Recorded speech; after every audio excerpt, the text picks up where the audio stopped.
तू माफ गुनाह कजा जॾहिं तुंहिंजे अचां साम्हूं रहमत जी निगाह कजा जॾहिं तुंहिंजे अचां साम्हूं रहमत जी निगाह कजा ऐ मुंहिंजा ख़ुदा साईं तू माफ गुनाह कजा जॾहिं तुंहिंजे अचां साम्हूं रहमत जी निगाह कजा जॾहिं तुंहिंजे अचां साम्हूं रहमत जी निगाह कजा जिते हूंदा नबी सारा ऐं मुंहिंजो नबी साईं जिते हूंदा नबी सारा ऐं मुंहिंजो नबी साईं जिते हूंदा नबी सारा ऐं मुंहिंजो नबी साईं जिते हूंदा नबी सारा ऐं मुंहिंजो नबी साईं उते मुंहिंजे ऐबन ते सतार तूं पर्दो ॾिजा जॾहिं तुंहिंजे अचां साम्हूं रहमत जी निगाह कजा जॾहिं तुंहिंजे अचां साम्हूं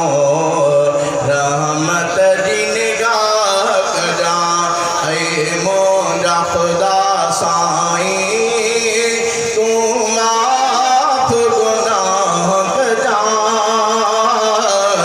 जॾहिं तुंहिंजे अचां साम्हूं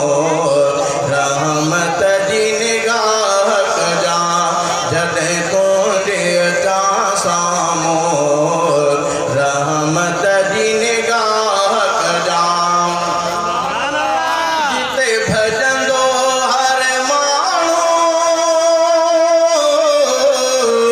पंहिंजे रिश्तेदारनि खां जिते भॼंदो हर माण्हू पंहिंजे रिश्तेदारनि खां अरबीअ जे हथनि सां उते कौसर बि नसीब कजा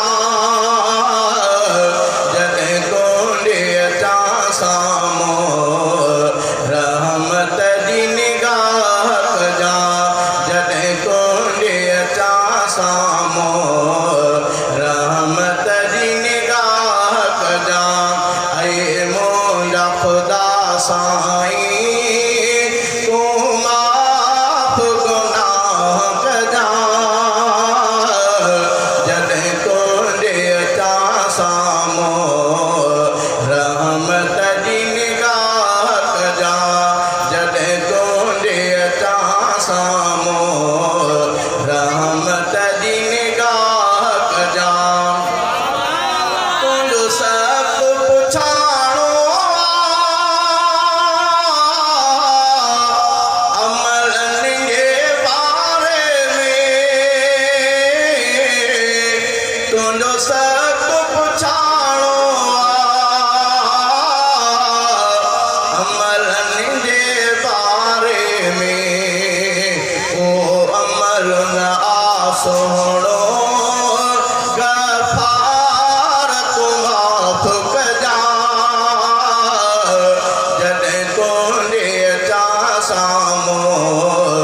रहमत जी निगाह कजा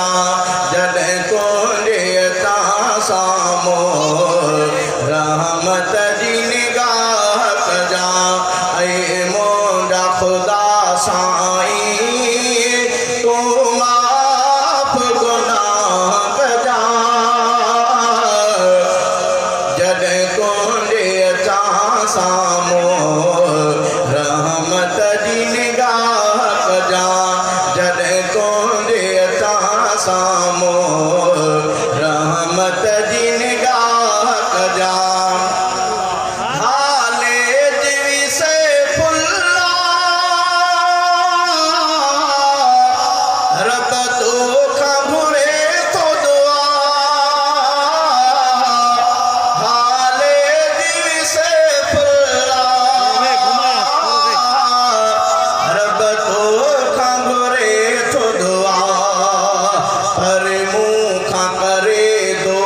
जी निगाह कजा जॾहिं तुंहिंजे अचां साम्हूं रहमत जी निगाह कजा अरे मुंहिंजा ख़ुदा साईं तूं माफ़ गुनाह कजा जॾहिं तुंहिंजे अचां साम्हूं रहमत जी निगाह